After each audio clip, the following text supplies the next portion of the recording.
What's up, YouTube, and welcome to Codename Scream. I am that horror guy. And I'm Mel. And make sure to like, subscribe, and ring the bell for notifications for all things horror. Haven't said that in a while. I know, it's weird. It's been a minute. We changed the formula a little bit and had to kind of change up how I said things. And then that just kind of fell to the wayside. We changed the formula, meaning we haven't shot a video in like 3 weeks. Is that what you mean by changing the formula? Changing the formula.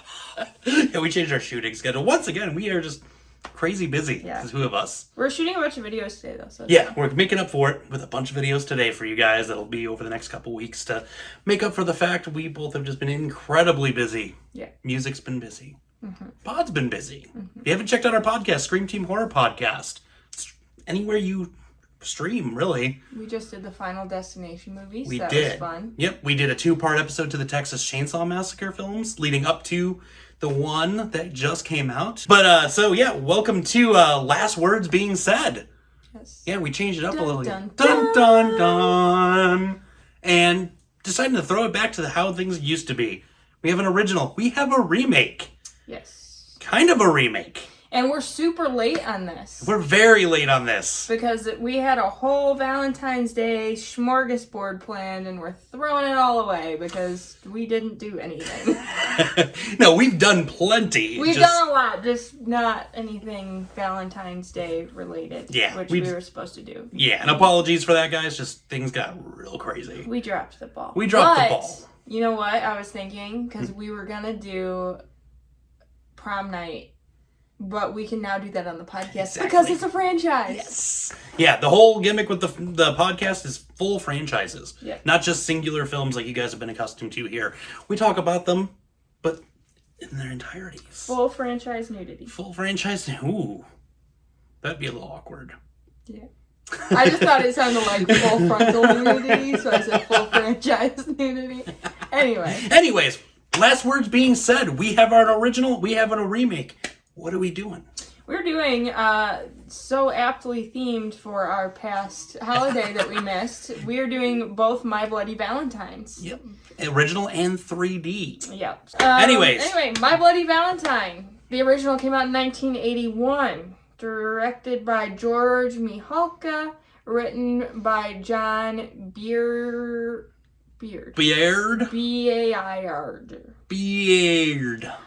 Produced by John Dunning and Andre Link, Jesus Christ, and Stephen Miller.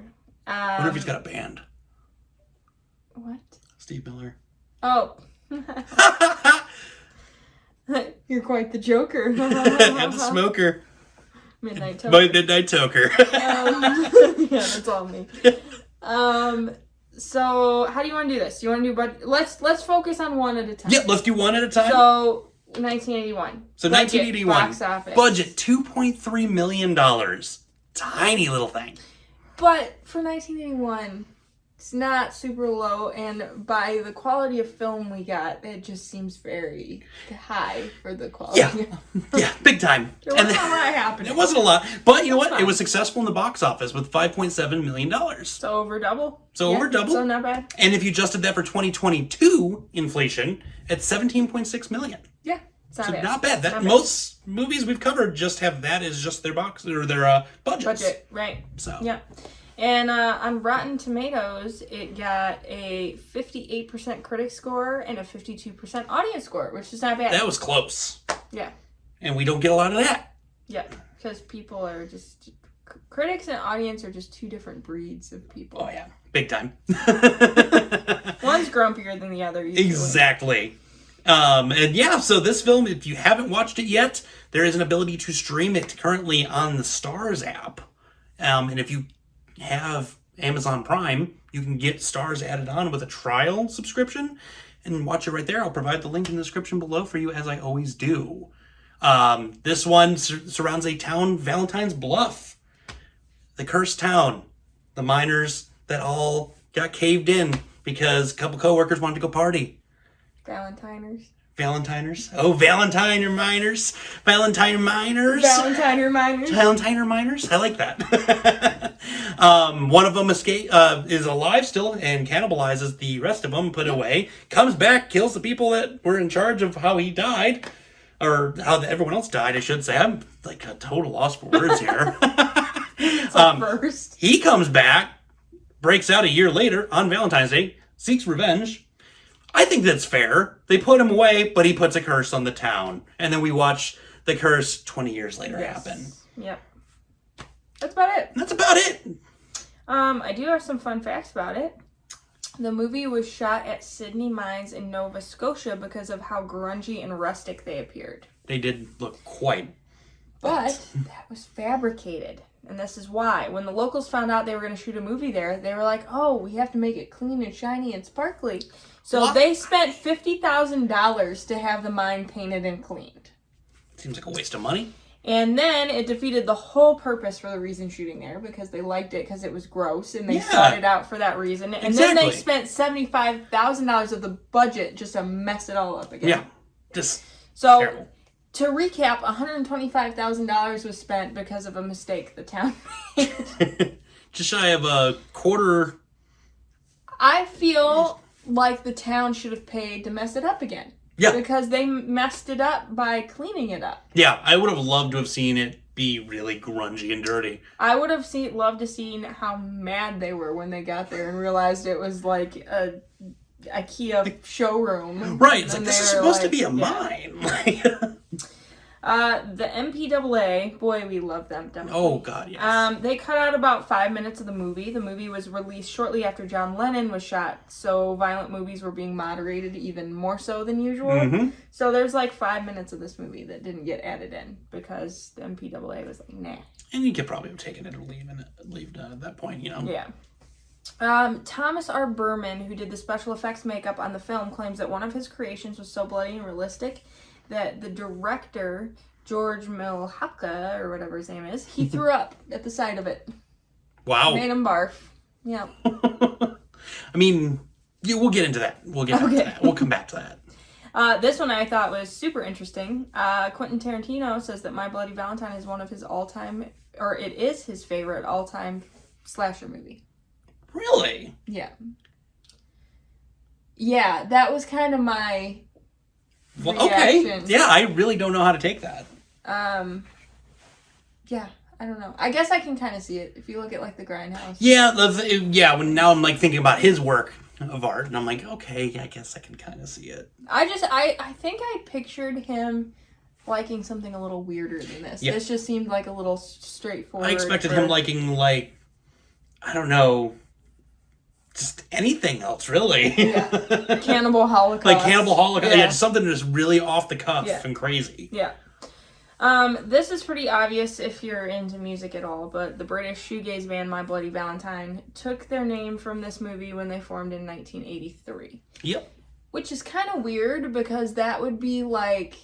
Think about a movie that came out in the last like couple years and naming your band off of it. Mm-hmm. It just seems kind of hokey and weird. Like My Bloody Valentine now, I don't associate the band in the movie. Nope. But that would be like me forming a band and being like, yeah, my band's called Halloween Kills. Yep. And being like, yeah, that's what I was thinking. Like, we suck just like the movie. Oh no, we don't endorse that because that movie was great. We're going to talk more off camera because I still have a question. We're going to talk more in a video that you've already seen. You'll know what I mean when you see this because I have thoughts about a new movie I just watched versus Halloween Kills. Yep, and I've got thoughts as well. Okay, but let's carry on to 2009, My Bloody Valentine 3D. Yes, directed by Patrick Lussier. It looks like Lussier, but I'm going to be fancy in French and say Lussier. Lussier? I think it is Lussier, though. I've seen documentaries. Well, screw that guy. But I like Lussier. His last name. Like his name's Lussier now. Written by Todd Farmer and Zane Smith, which sounds like a crazy like EDM duo. Yeah, but Todd Farmer is awesome. Yes, Todd Farmer. Phenomenal writer. I love when he does the cameos in his own movies. Who is Zane Smith? I don't know. I've never heard of Zane Smith. I've never heard of him, but Todd Farmer, I'm like, yeah. Yeah. Produced by Jack Murray. And then budget and box office is way more interesting on this than the original. So we have a $14 million budget on this round. Which is more than the movie made in 1981. Yep. More than the movie made even with inflation. Well, no, with inflation we have almost close enough. Yeah. But it's still more than it made initially. Yes. So yeah, $119.9 million. Crazy. Which I was just about to say, I have theories as to why that was as high as it was. Is it because it was in 3D? Yes. Yeah. Okay. Because you knew that was coming. Yeah. And adjusted for 2022 inflation, we're looking at 151 million and some change. I don't even remember the exact amount offhand, but it was 151. Yeah, and there's a little bit more separation between critic and audience on this than a little bit. The original. Critic score 61%, audience score 44%. They're wrong. The audience. Big time. I'm gonna disagree with you on that. Because this one you guys can actually also watch on Amazon. We're doing Amazon plugs here. Yeah. We don't have a shot at getting Bezos money up in here. No. But we're going to just plug it anyway because it was the easiest way to find these movies. I own them, but you guys may not. And if you do own them, just watch them. Mine has 3D glasses for this one. Really? Yeah, that was awesome. But yeah, and this one, we changed the town name to Harmony, changed the whole entire story damn near. Like, almost complete, just flip. Yeah. I don't know why we call it a remake. It was more of a reimagining. Yeah. And then I immediately, as I say reimagining, I think of Zack and Miri. It's like, oh, like The Wiz. But with less women. Actually, no women at all.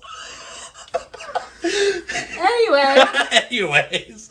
But yeah, so we get one of the characters that causes the accident is one of the kids of the people that own the mine this go around.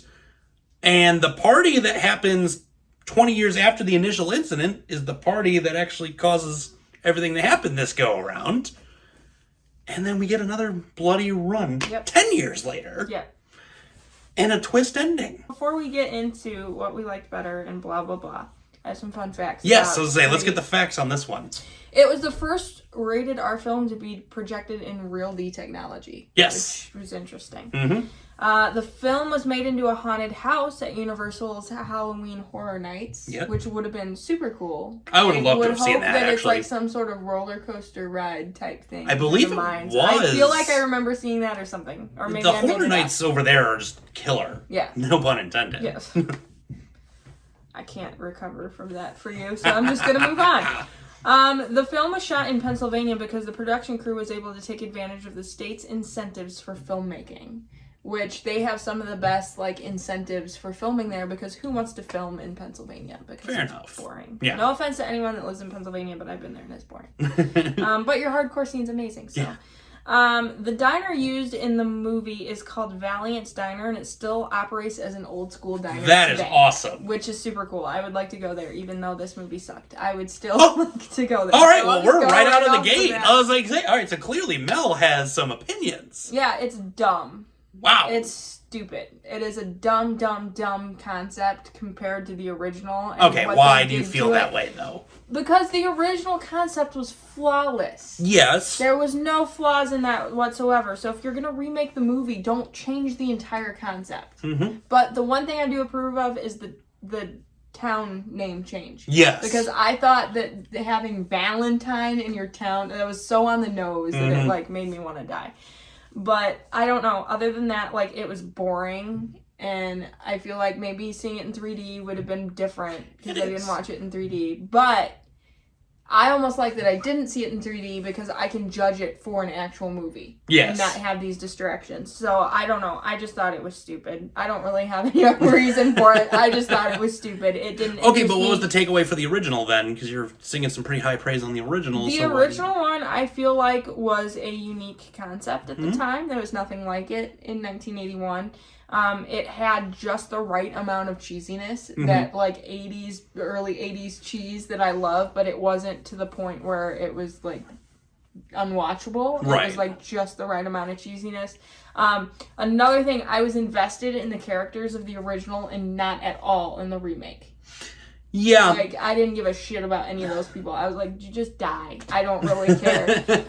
Whereas in the original, I liked how there was such a vast difference of personalities in that, as far as some of the guys being jerks and some of them being good guys, and it's you were cheering for certain people to die or you were sad when other people died. I didn't get that emotion with the remake. Okay.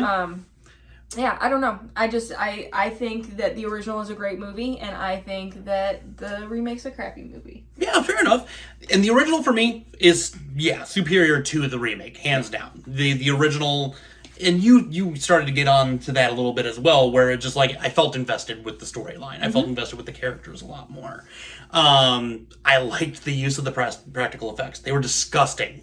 Yeah. Like, and I understand why they almost threw up seeing some of the makeup effects. He did throw up. Or, why he did, actually. He accomplished the act. Yeah, like, I wanted to throw up just that first scene where Mabel gets pulled out of the dryer. I was like, oh my god, that's disgusting. And it just looked so realistic, the whole thing. I think it was very far advanced as far as practical effects of that time, because you look at movies that came out around that time, like Halloween, and things like that. The effects weren't nearly that caliber. Nope, Texas Chainsaw Massacre would have been the only thing even remotely close to this. Yeah, and I'd say they're on par with each other. And they're pretty much right there, yeah. And neither one looked more real than the other. They looked pretty spot on for the two of them.